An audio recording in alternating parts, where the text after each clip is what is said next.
современный нацизм. Про наших друзей в основном, так сказать, партнеров.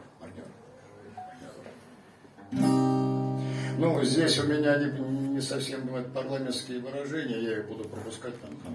Не надо. Ну, петь, что ли, прямо так и петь, заокеанские скоты? Да, конечно. А то я пою. А то без этого месяца не может. Творчество, так было написано, пускай звучит. Заокеанские скоты, они скоты и есть. Конечно. Заокеанцы, нацисты, самый новый. Тарамп это нацист номер один.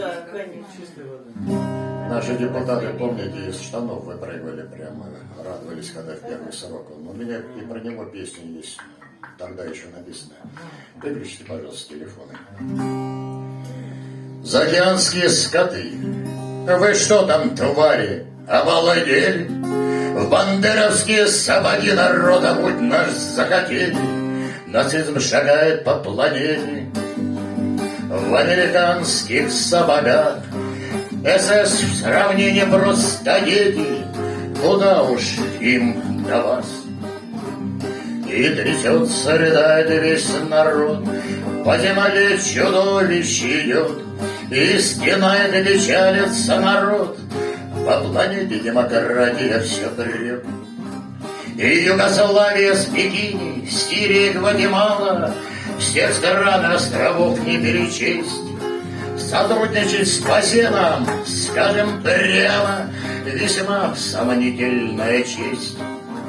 Нацизм шагнул на Украину и в европейских сапогах, и на Донбассе плачут дети, моля о помощи всех нас.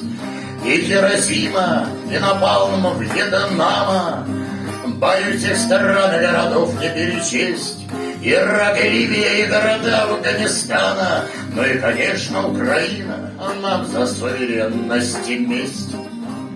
Абу Грейб с Гуантанамо, вот это, господа, нацизм и есть. Сидеть в ООН с такими, скажем прямо, весьма сомнительная честь.